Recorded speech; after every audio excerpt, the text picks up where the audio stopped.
if you are reaching people with a message that's relevant to the moment or the activity that they are engaged in, levels of engagement and memory encoding also increase. If you can create more intense, emotionally positive advertising that transfers off into your brand, like paying into an emotional piggy bank, and that helps to influence behaviour for years to come. Don't zig, zag, zag, zag. Slow down and say the brand name more clearly.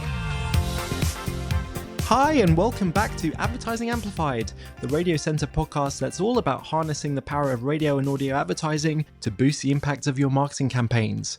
We're talking to industry experts about everything from the power of music to artificial intelligence. And we're going to show you how radio and digital audio can help you connect directly with your audience and amplify your campaign's impact. Today, we're tuning into something truly powerful, the role of emotion in audio advertising. Now, we all know a great ad when we hear one. It sticks with us, it makes us feel something, and crucially, it makes us remember the brand. But did you know that radio is just as effective as television when it comes to creating long-term impact? Well, that's exactly what Radiocentre and System 1's joint Listen Up study found. And today we're going to unpack why that is and how advertisers can harness the power of sound to drive emotional connections. I'm Omar Oakes, and joining me to break this down are two brilliant guests, Andrew Tindall, who is SVP of Global Partnerships at System 1, whose work is all about measuring the emotional impact of advertising, and Donna Burns, Head of Insight at Radiocentre, who's been leading the charge on this research. Donna, hello. Now, this Listen Up study found that radio and audio is just as effective as TV in creating long-term impact. Now, that might surprise some advertisers who see TV as the emotional powerhouse. Can you walk us through these findings? Yeah, of course. So that was one of the stats from Listen Up, and we absolutely love that stat. But I think audio can create a really great environment for building those emotional connections. And I think it all comes down to why you choose to listen to audio in the first place. Audio, of course, it can follow you throughout your day. And of course, as you choose to listen to different audio formats at different points in your day, it can be quite habitual as well. So any brand that's advertising on radio, you can be reaching people at that same moment every single day. So they become part of everyday life. Now, I've spoken a lot about the kind of audio environment, but of course, not forgetting the power of sound to change your emotions. So as I was coming here today, I've never recorded a podcast before. I was a little bit nervous coming here today. So I had a classical playlist on. Really? I did. I had a classical playlist on as I was walking down the road, and it definitely helped to chill me out. And that is, of course, the power of sound. So I was listening to techno on the way here, so what does that say about me, Donna? You're pumped up for this podcast, Andrew. It's clearly relaxed. But I'll build on what Donna was sharing there from 2 points of view. One from the research we did, but firstly, kind of a media point of view with radio. And so I've worked at lots of large FMCGs, and I work with a lot of big global marketers and their teams. And people rarely mention radio or audio in plans to me. I never used a radio campaign when I worked at lots of big alcohol beverage companies, which is a shame because radio is incredibly broad reach. It's got great social and fitness signal. It's very trust building, and it's damn affordable. If you look at a lot of markets, it's often 20% of the price of TV per kind of CPM. It's crazy that people don't use it more. And kind of the output you get with that is you can create this emotional response. So from our research, we test radio and TV in a very similar way. People are forced to listen or watch an ad. And the average kind of star rating emotional response we've seen to all our radio and TV testing so far is the same. So you can create that emotional response that is crucial for brand building in all advertising. Radio is a broad reach, trusted, high attention medium. So yeah, there shouldn't be any difference in kind of those long-term memory structures you can build with radio. When you bring it back to this insight that radio and audio is just as effective as TV. I mean, as with digital formats and everyone being glued to their phone nowadays, you increasingly do see people watching video content on their phone, on the tube and the bus and whatever. But you still have that advantage that audio has where people walk around with headphones. We talked about this quite a bit in the first episode. How much of the impact comes from the context in which people are listening to audio at home, in the car, etc., etc.? I'd say definitely a lot. We did a study at Radiocentre a couple of years ago called Generation Audio, and it looked at all the different need states that people would be in when they choose to listen to some form of audio, whether that be a podcast, whether that be radio, or their own kind of music streaming services. And the majority of those need states had an emotional driver, whether it be to lift my mood, to keep me company, broaden my horizons, to help me escape. So all of those reasons why you would choose to listen to any kind of audio is definitely helping to kind of build that emotional connection with anything that they are listening to. Also, to flip it as well, because we're talking about radio and TV and how powerful they are. If you, because of what you've just mentioned, TikTok and now have entered kind of a third screen era where, I mean, me and my boyfriend tried watching a movie last night. He couldn't stop pulling his laptop out. He couldn't. He just can't. How irritating. No, leave him alone. he has to go on TikTok every 10 minutes just to, I don't know, get a bit more dopamine. I'll do the same, but on LinkedIn because I'm much, much sadder. There's various screens in the house now. And there's some research from ITV looking at attention on TV. And it's like, I think it was kind of something like 70% of TV doesn't get full visual attention. Which leads me to like my favourite powerful insight, which is you can't close your ears. You can't. So even the audio beyond radio, even on TV, is so powerful. We've even found it on even on TikTok. We've just released some research of TikTok looking at how distinctive brand assets lead to brand awareness growth. Audio in that, in terms of a jingle, which I'm sure we'll talk about, or just a sonic asset, are brilliant ways in any channel to build awareness. Yeah, I've been surprised where we haven't been talking more as an industry about sonic branding in recent years for exactly the reason that you mentioned just now, is that there is so much attention being spread across different activities, and that actually having those, whether it's system 1, system 2, to use the Kahneman language, whether there's more subversive ways, if I can use that word phrase, to kind of get into people's attention space. I mean, look at the Jet2 holidays thing at the moment. That classic earworm. Yeah. If anyone's not seen this, who's listening, it's the Jet2 package holiday where, is it Jess Glynn? It is Jess Glynn. Yeah. Jess Glynn. Darling, hold my hand. This thing, and then it's you could get a Jet2 holiday with £50 off. That's £200 for a family of 4. And now whoever is the voiceover artist for that is invited to festivals to come and do. I don't know if you've seen this. I haven't seen that. No, she's going around now doing festivals and gigs, and everyone goes mental for it, and there's loads of viral TikToks about it. That is just such a modern example of the power of an earworm and audio. Yeah, but those are quite technical things, Andrew. I mean, System 1, all the work that you do, you have long championed the power of emotion in advertising. Explain why ads that tap into emotion tend to be more effective. I mean, it sounds obvious when I say it out loud, but actually, what does that mean in practice? Sure. So there's a few ways to kind of explain this. So at System 1, we've been working on this for like 25 years. You mentioned Daniel Kahneman, thinking fast and slow, and System 1, System 2. So really, humans work by a few heuristics, which are mental shortcuts to conserve energy. Familiarity heuristic is one of them. If we're familiar with something, it's probably not going to kill us. Social proofing is another good example of that. If everyone else is doing it, it's not going to kill us. And there's the affect heuristic. If something feels good when it comes to mind, that feels like a right choice. And that helps to tap into that System 1 buying pathway where we're all making hundreds of decisions every hour. So System 1 is effortless. It's just based on these heuristics. So if you create emotionally positive, I will add, advertising, and it comes to mind and it feels like the right choice because of that positive emotion rubbing off on your brand, it helps to tap into that pathway and gets you chosen. You actually saw campaigns with lower emotion, that below average, didn't actually register much behaviour change.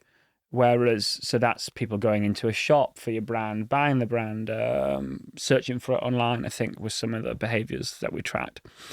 Whereas those above average star ratings, those radio campaigns that did leave people feeling emotionally positive, they saw huge behaviour change in market. So every time I do research into this, I'm convinced emotion is how advertising works, and it's a better thing to optimise for than a lot of the crap metrics a lot of people are using at the moment. And it's a good way of actually measuring what advertising will do, but also explaining how a campaign works from a creative point of view, because I really want to help connect kind of creative and media back together and explain the impacts of media choice and creativity. So yeah, emotion seems to work. And is there a hierarchy of emotions? Do some emotions work better than others? Very good question. Very good question. So the enemy is dull, neutrality. My boss, John Evans, has worked with the great Peter Field and Adam Morgan from Eat Big Fish to create this research called The Extraordinary Cost of Dull. And they're kind of on a mission to show that actually feel nothing, do nothing, and looking at the differences between campaigns that are largely neutral versus any emotion. And that Peter actually found dull campaigns in the IPA databank take around £10 million more spend to actually create the same impact as any emotional campaigns. So first of all, dull is the enemy, but then what we've found in our research at System 1 is to create those longer term effects, to tap into that affect heuristic. Positivity is more important than negativity. So happiness, surprise, and there's various types of happiness. It's humor, relief, sensory pleasure. But yeah, to change any behavior, you want to stay away from dull. But to build those more long-term brand effects and change behavior more long-term, you want to be leaning more into the positivity. And what does that mean for radio, Donna? Because obviously we don't have the visual cues that you have with video advertising. So in terms of those emotions that Andrew's just been talking about, what translates best for audio? So during the Listen Up study, for the first time ever, we were able to categorise those right brain audio brand creative features for the very first time within audio. So there are a few. So obviously music, humour, as Andrew said, storytelling, kind of bringing characters to life, and it's all of those things that help to really cement the brand within the mind of the listener. Hello. Hello, Mrs. Karen Fisher? No, this is Karen's husband. Congratulations, Mr. Husband of Karen. Because your wife recently insured saloon cars through comparethemarket.com, cuddly meerkat toy is on its way to your Mrs. spouse. Goodbye, Mr. Karen. To get exclusive meerkat toy, buy car, van, home, or pet insurance through comparethemarket.com. Simples. So yes, so just by hearing the first couple of seconds of that ad, you can picture that meerkat in his red smoking jacket.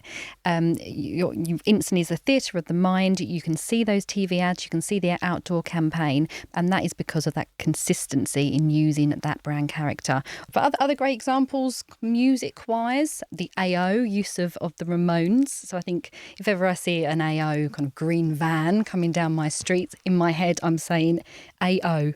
Let's go. And again, it's that building those positive emotions to the brand using these right brain audio features. So this is key. I think this is key to understanding how advertising works even beyond audio, to be honest. This is kind of why I quit my job at Diageo and came and worked at System 1, because I think this idea about left versus right brain is how advertising works and how you can plan, not just plan with media and creativity, but again, connect those two.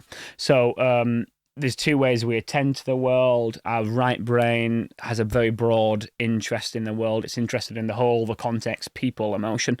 Whereas our left brain is very much in the goal-orientated stage, where if something attracts our attention, we then give it a very strong, narrow focus. And Orlando has connected kind of a lot of theories together, actually. There's a guy called Paul Feldwick, which wrote How Does a Peddler Sing?, a very famous planner, and he talks about different ways advertising works and the need for showmanship.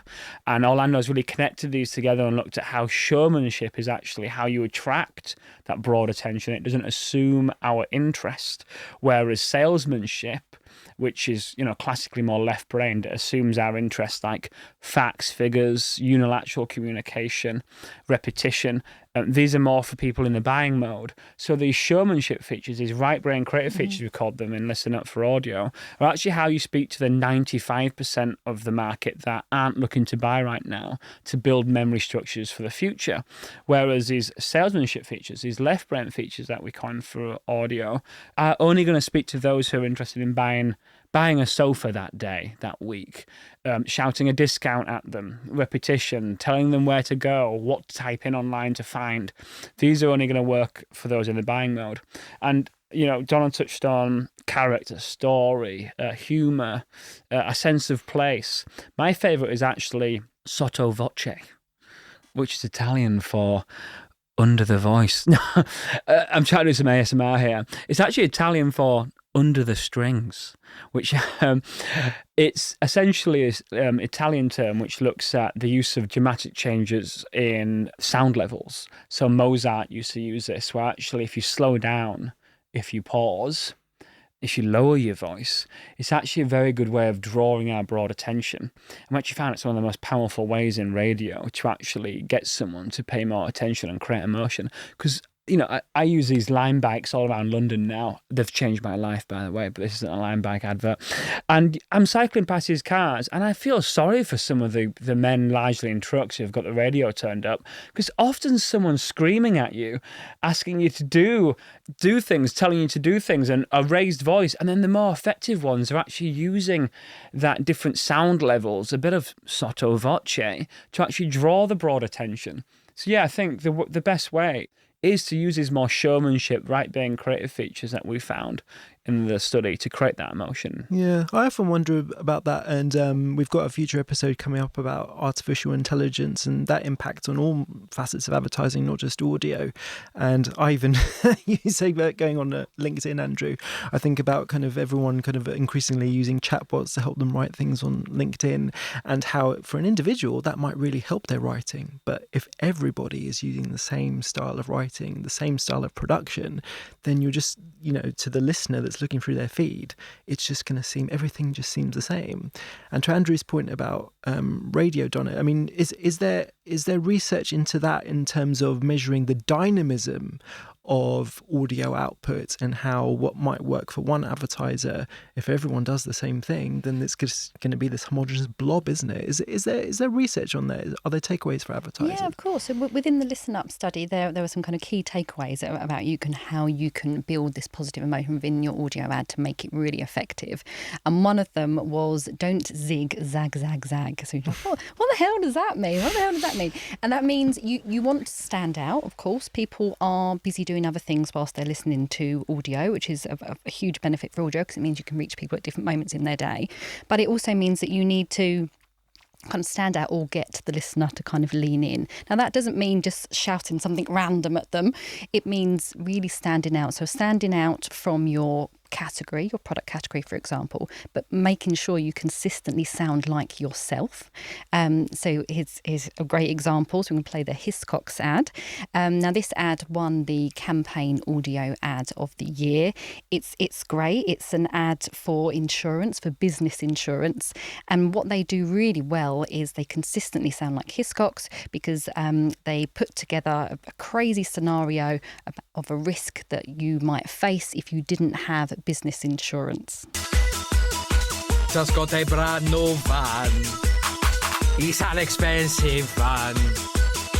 It's got comfy seats and an MP3 player. If you're accused of infringing copyright on a client project, for example, unwittingly using a dodgy knockoff version of a famous song, Hiscox Business Insurance could help protect you. Subject to already holding a relevant Hiscox policy and subject to policy eligibility, terms and conditions. And a really good example, I think we were talking about it before the podcast started, Andrew, is how Hiscox are using this creative strategy across other media channels. Yeah, I think that's a key thing. Actually, that's creative best practice for any channel, but it's about using and stretching your creative idea across time and space. So years and media channels. The Hiscox stuff is really smart.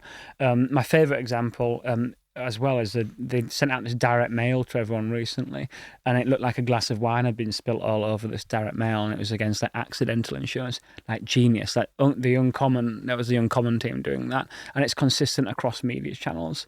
And also what you also find if you have a creative idea that resonates, that stands out, and not just kind of homogenous, but you actually do something interesting, maybe not dull, let's say. We actually found in the research that this has a great correlation with ad recall growth. So if people can recall whether your brand is actually advertising, we found one campaign in the whole research that actually was so dull that it actually moved ad recall backwards per GRP spent on it or something like this. So if you're not interesting and you don't zig, or is it zag? Which one are we going Zag, with? zag, zag. Is it don't zig, zag, zag, zag. Yes, that's the one. And you don't have a creative idea that actually is tapping into some kind of emotional insight with your listener, then you're really going to struggle making any effect at all. So I think it is a key point to be just try be interesting.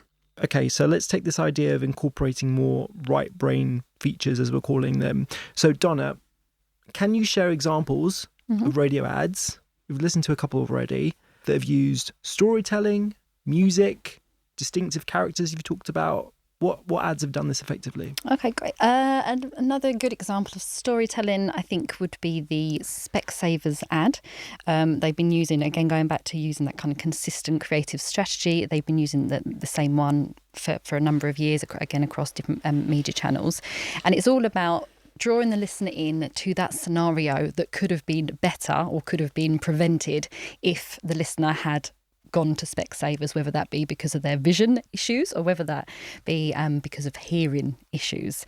And again, they use humour, they use storytelling, they really draw the listener in to understand what's going on. And then always at the end, very strong, clear branding of you should have gone to Specsavers. A great example of using those audio, right brain audio features. There's this amazing Weetabix ad, which is an Essex builder doing the tiles in Rome for Julius Caesar.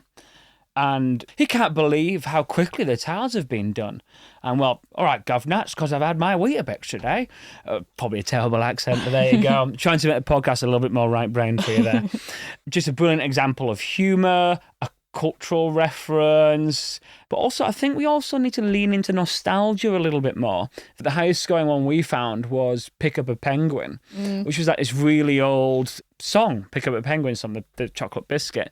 And nostalgia is very clever because one, it leans into wearing, but two, if you use nostalgia, you're casting someone back to a younger age where actually we didn't rely so much when we were younger on kind of understanding pricing with our decisions. You actually go, as a kid, for example, you're just basing your decisions on kind of your emotional response. So nostalgia is a very good way at reducing price sensitivity, casting your mind back to a time where that mattered less to you. So I think nostalgia is something that's very clever as well. We should be using old ads as gold in the backs of agency closets. Yeah, come back to that time about familiarity and having time to breathe. How about this one, Andrew? So think about this. So if I'm listening to my favourite radio station and then an ad pops up, the ad break, and maybe I'm feeling interrupted by this, how do you craft ads that might fit more seamlessly into a listener's experience rather than it feeling like an interruption? People get obsessed with this in every channel. So why is someone using a media touch point? It's essentially to be entertained or for companionship, like Donna was talking about the different need states, different media channels. A good marketer will understand what the value exchange is per media channel and then adapt your creative idea to respect that. Put on a show, create something with audio depth and character, and I think that's how you actually earn attention, not demand it. And just to add to that, there's a couple of tools that we have on the Radiocentre website. One of them is the Context Targeter tool. So this uses IPA touchpoints data to work out what media people are consuming whilst they're engaged in different activities. So whether that be on the school run, whether that be working, studying at the gym, and those things can really help as well. Because we had some research that we did at Radiocentre, that if you are reaching people with a message that's relevant to the moment or the activity that they are engaged in, levels of engagement and memory encoding also increase. Obviously, again, respecting the listener, giving them something that's useful to them in the moment in which they are in. And Andrew, what about music? We've talked a bit about sonic branding, but not specifically about music. Now, I know that you love to listen to techno, or maybe just as your podcast warm-ups. Music is obviously a powerful emotional trigger, potentially in advertising. So what, from your research, do you know about the science behind how music enhances memory, creates brand recall, changes emotional state? Yeah, as we know, music is a very powerful thing, but unlike techno, I would advocate for actually, and this is the findings from kind of Orlando Wood's research, music with a melody is actually more kind of broadly interesting and entertaining. More probably closer to your choice, classical music, Donna. But a tune you can hum is a good test for melodic music versus repetitive beats, which is unfortunately what I was listening to on the way here.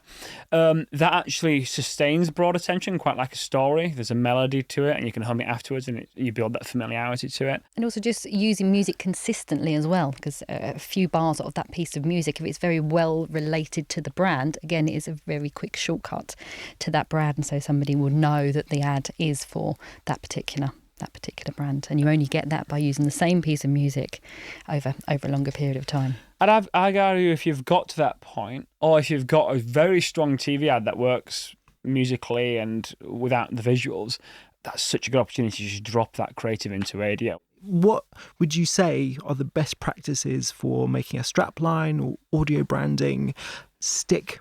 It's all about consistency. We talk about it a lot at Radiocentre whenever we have a best practice creative session, whether we're doing it with an agency or we're doing it with a client. It's all about the consistency, because we've measured thousands of radio ads over the years, and those ads that have bigger uplifts in ad awareness are those that have those elements of consistency, whether it be the strap line, whether it be the kind of sonic at the end, whether it be the brand character. It's all about creating those for your brand and using them a lot. This moves us on to trust, which Donna mentioned, consistency, familiarity. I mean, brand trust obviously increases when listeners hear a brand early in an ad. We learned that from the Listen Up study. I thought that was particularly interesting. Explain why that is. Why is earliness so important? I could talk all day about brand trust. How about 2 minutes? I think brand trust is largely down to media choices. If you look at the IPA data bank, there's different kinds of channels that lead to more brand trust effects.